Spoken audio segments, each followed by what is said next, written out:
Possible too. Demi Moore struggles to separate dream from reality in Passion of Mind. And Martin Lawrence goes deep undercover to catch a vicious criminal in Big Mama's House.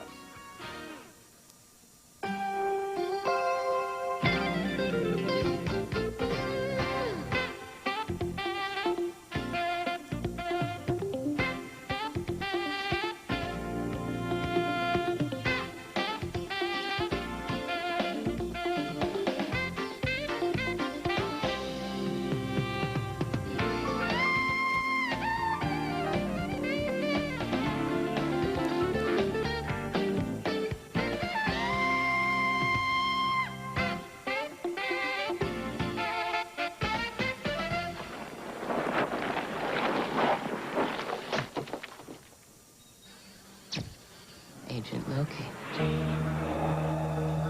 Those opening shots from Mission Impossible 2 show the movie's audacious approach to special effects, which is probably one reason the movie is setting box office records.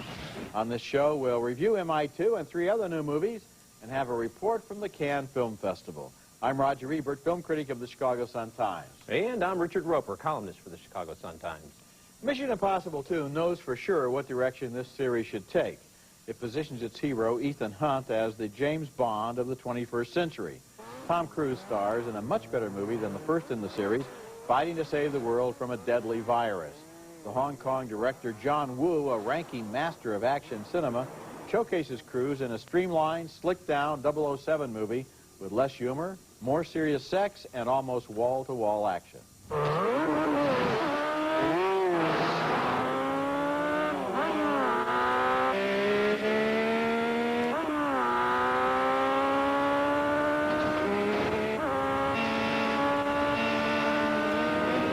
There's good chemistry between Cruise and Tandy Newton as a master thief whose expertise he needs.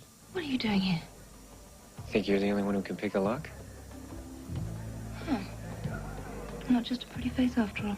And a hazardous car chase between the hero and the heroine is required in a lot of Bond pictures.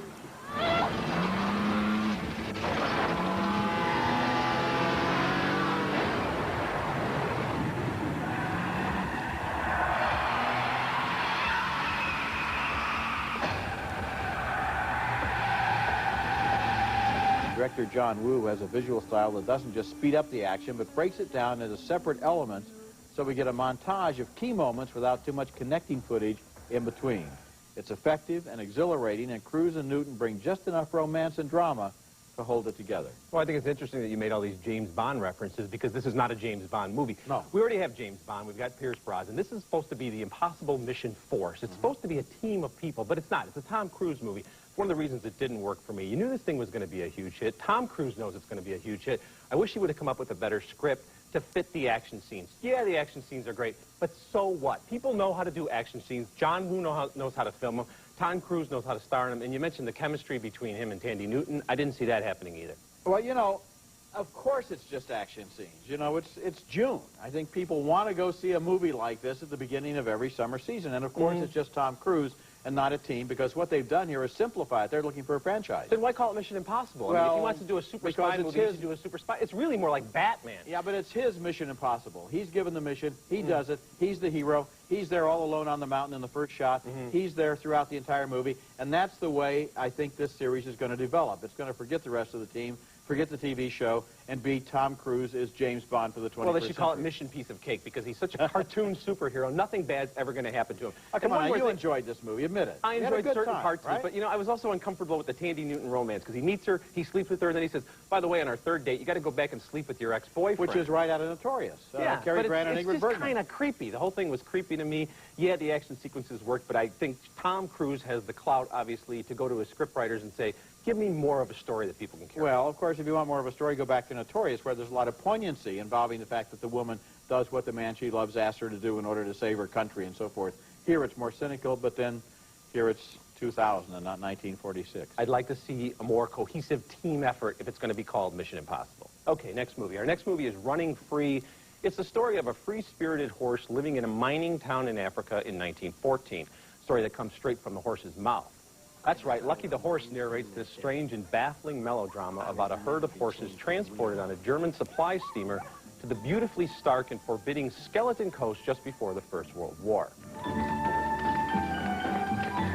I was born to run free and wild. No one taught me this. It was something I knew in my blood. Lucas Haas, the kid from Witness, does the voice of Lucky there, and Chase Moore plays an orphan stable boy who tries to protect Lucky from the evil stable owner. You steal from my horse, you steal from me.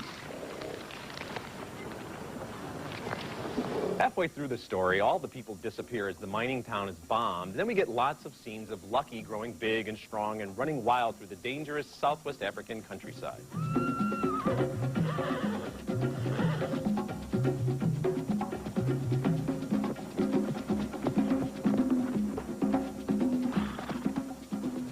Now, Lucky's no Mr. Ed. He doesn't speak. He just thinks aloud, but I'm not sure why he's got an American voice when he's in Africa by way of Germany. No matter, the larger problem here is that while the horses, of course, are magnificent beasts, they're mostly dull and stupid creatures who exist to eat, sleep, run, and, of course, create more horses. Lucky does have a girlfriend, but thank goodness there's no love scene in this movie. Now, Running Free has some breathtaking scenery, and they do some neat tricks with the horses, but this was an ill-conceived premise that played like a Saturday morning kiddie adventure, a very odd one at that. Yeah, I'm beginning to develop a theory that cartoon animals can talk, but real animals can't talk. And Let's make it a Lucky, law. in particular, I kept sitting there. Lucky gets to the desert, the Namib Desert, and he says, there wasn't anything green in sight. And I'm thinking, he was born in the hold of a ship. He has never seen anything green in his life. Later, his mother is injured, and he prays by her all night long. And I'm thinking, this is interesting theology. Who does a horse pray to? I mean, constantly through the movie, I realized this is not a horse. This is a little boy who looks like a horse, and that was very distracting to me. It's wonderful to see the horses roaming free, but it's like a 15-minute National Geographic movie. And this, the basic premise of this horse narrating his story is just so silly that we can't get past that. And here's another problem. He points out there's nothing green anywhere. He's right. What do the horses eat? When you see them out there in that little hidden lake that they've discovered in the mountains, there is nothing. There is not even a piece of sagebrush for them to eat. Oh, and I've actually been in the Namib Desert, and there's nothing to eat. It all comes in tin cans. Well, then, but if we had a horse starvation movie, you know, Lucky, we all died one by one, and then we became skeletons. At least it would have put us out of our misery a little. Yeah, but you're right, I think, to say that the talking is what's the problem. Movies like Black Stallion and White Fang are movies about animals that don't talk, and they're much more effective for that reason. Coming up, 2 movies about double lives. And yes, that is Martin Lawrence in Big Mama's house. I've gone undercover as Big Mama. That's an image that's going to keep me up tonight. And Demi Moore also has split identities in Passion of Mind. I don't know which one is the dream and which one is real. On June 16th, coming only to a theater near you for a limited 4-week engagement. Walt Disney Pictures presents Fantasia 2000. 7 all-new journeys into the imagination, along with a classic favorite in a motion picture unlike any other. Walt Disney Pictures Fantasia 2000. Rated G. This exclusive 4-week engagement begins June 16th, only at a theater near you. Aaron, you may think that I am absolutely certifiably insane. I have a whole other life in France. When she's not in the life she loves the life she's in. In Passion of Mind, Demi Moore plays a woman who is living 2 lives at the same time. In New York, she's single, named Marty, and is a high-powered literary agent. In France, she's Marie, a book reviewer and the mother of 2. When she's asleep in one place, she's awake in the other. Now, the time zones don't quite work out, but we're not supposed to worry about things like that as she picnics with the man she loves in France. Do you live in New York? No. Why New York? She knows a writer in New York, and I want her to show him all her stories. Her stories? Your mommy reviews other people's stories in the New York Times. She doesn't write her own stories. That's Stellan Skarsgård as her love interest in Europe. In Manhattan, she meets another nice guy played by William Fichtner. So tomorrow night, you're going to bring me back some foie gras? Oh, how cruelly you make sport of the insane. I prefer stone-cold nuts myself, but that's just me. She has psychiatrists in both places, although only one of them presumably is real, trying to help her figure out the tango. Peter Riegert is her New York shrink, or does he exist only in a dream? I mean, who would fantasize being a housebound mother and a widow at that? No romance. That has to be real. But New York, glamorous career, power, self-expression. He said it faster with less drama. I think the psychiatry represents the real weakness of this movie, which is that it falls into the formula of a problem that has to be solved. Marie, or Marty doesn't know which one of her lives is real, and so therefore she and the movie and the audience all fixate on finding out the answer. Well, why not just take this premise through a U-turn into something adventurous and original in which she boldly experiments with these two lives? Think of the brilliant way a movie like Being John Malkovich toys with identity, and you can see how Passion of Mine is locked into being a one-dimensional case study that's fixated on finding the answer. Well, you're right. I mean, one of them could have gotten on the plane. Demi in France could have gotten on the plane and come to New York, or the other way around. But other than that, it actually worked for me. And as an audience member, I didn't sit there the whole time trying to figure it out. I just enjoyed it. I thought Demi Moore, this was probably her best performance. I like the way her face is changing as she gets a little older. I think she's a more interesting-looking person. And I like both worlds. And yeah, you mentioned the time differences. But again, it's a dream world, or at least part of it's a dream world. And people don't exactly pay attention to the order of time or logic in dreams. Yeah, right? I realize that the time zone thing is a non-starter, and I shouldn't have brought it up because really, and I'm not giving anything away, she really only lives in either one place or the other. So it isn't really a problem.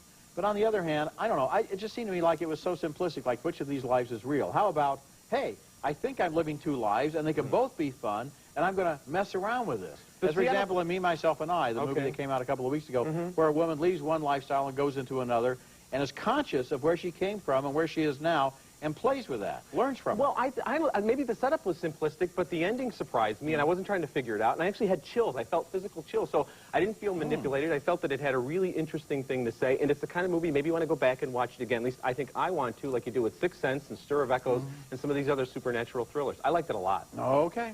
Okay, coming up next, we've got FBI agent Martin Lawrence, a master of disguise in Big Mama's house.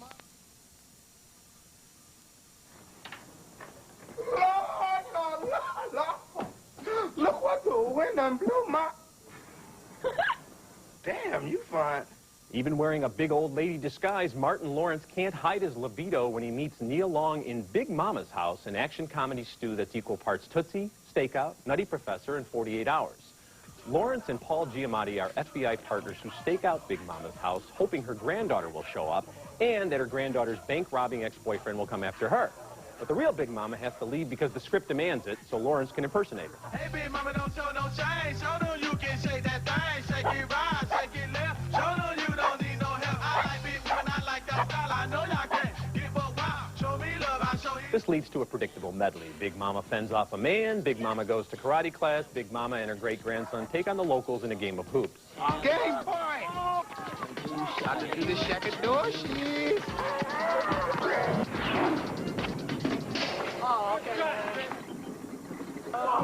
Only an idiot would really believe that's Big Mama, but that's okay because just about everybody in this movie is thicker than Big Mama's latex thighs. Big Mama, it's time. This baby could be here any minute. Excuse me? Well, you're the midwife, aren't you? Midwife! Now, I mentioned the likes of Tootsie and 48 Hours, but Big Mama's house isn't nearly as smart or charming as those films. Martin Lawrence scores some big laughs in a church scene, and Nia Long is a real sweetheart. But the bathroom jokes and the cheap slapstick humor and the endless sight gags turn Big Mama's house into a dilapidated structure incapable of holding up even a 99-minute comedy. Maybe Big Mama can visit Eddie Murphy and the Clumps later this summer and learn how it's really done. You know, I kind of feel the same way you do. There were some big laughs in the movie. There was a childbirth scene where Big Mama calls for a plumber's friend and an oven mitt, and I'm laughing at that. You gotta admit you're laughing. And there are some other moments, and Martin Lawrence is actually a talented guy. Very talented guy. One of the problems is we get way more of Big Mama than we want, and less of Martin Lawrence than we would probably enjoy. Nia Long is reduced. She's very attractive. She's reduced to just standing around as kind of the straight woman.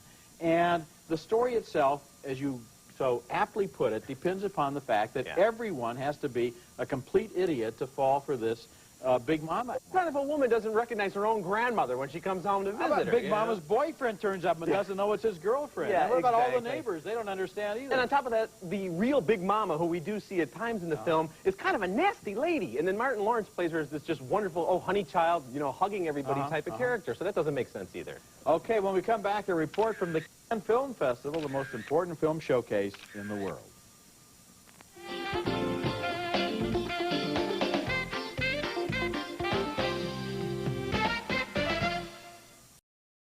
I've just returned more or less in one piece from the 53rd Annual Cannes Film Festival in France, where 40,000 people jammed the Riviera for a week and a half to look at hundreds of movies, good ones, bad ones, and ones they sell by the pound. 24 of the movies are in the official competition, and this year the winner for both Best Picture and Best Actor was Dancer in the Dark by the Danish director Lars von Trier, starring the Icelandic pop star named Björk. She plays a nearly blind punch press operator in Washington State who wants money to save her son from blindness and is charged with murder. Now, this is a story that would be right at home in a silent melodrama, maybe starring Lillian Gish, and von Trier adds another level by making it into a musical, sort of a blue-collar Sound of Music.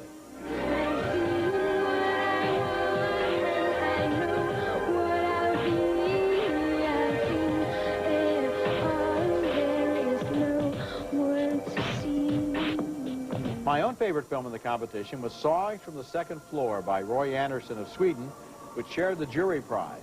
This is a comedy so dark, so twisted, so bizarre, so bleak, and so funny, it's almost indescribable.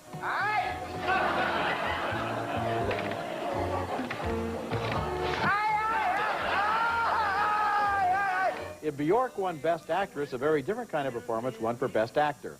Tony Leung was named for the bittersweet In the Mood for Love by Wong Kar-wai, about neighbors in Hong Kong who discover their spouses are having an affair. Then they fall in love themselves. Maggie Chung co-stars.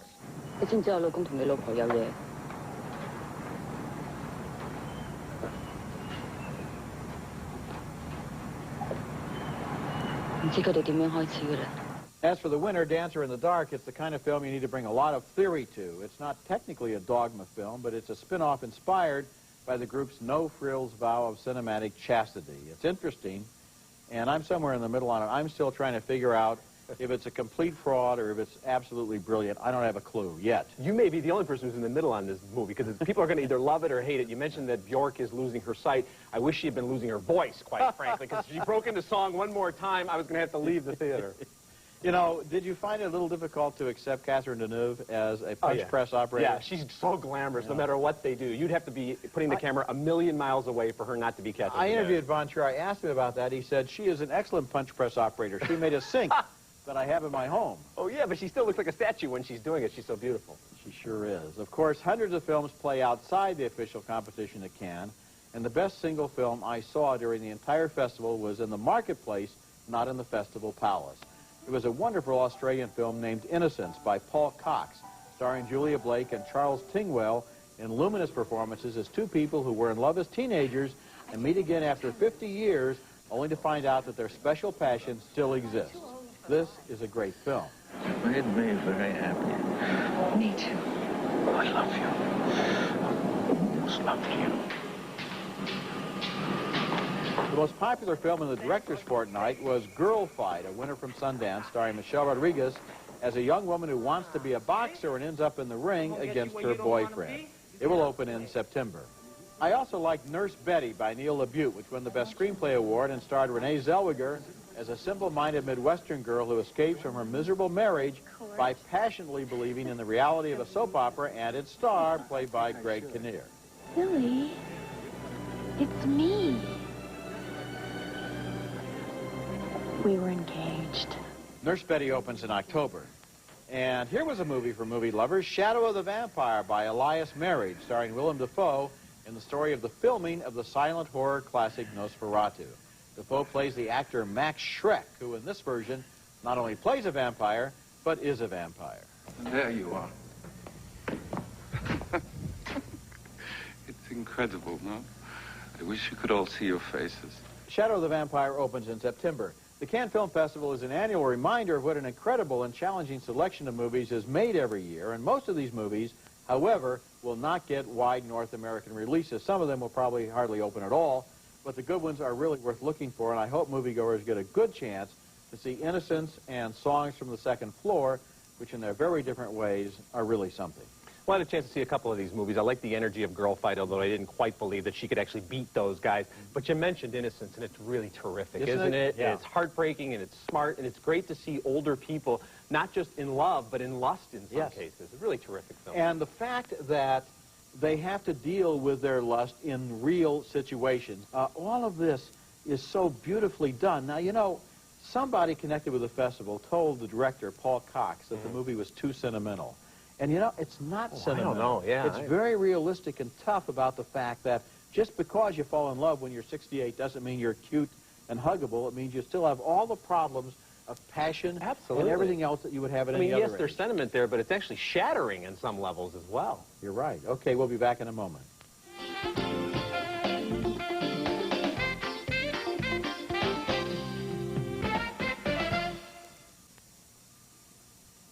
Now let's take another look at the movies we reviewed on this week's show. A split decision on Mission Impossible 2. I thought it was Bond for the 21st century.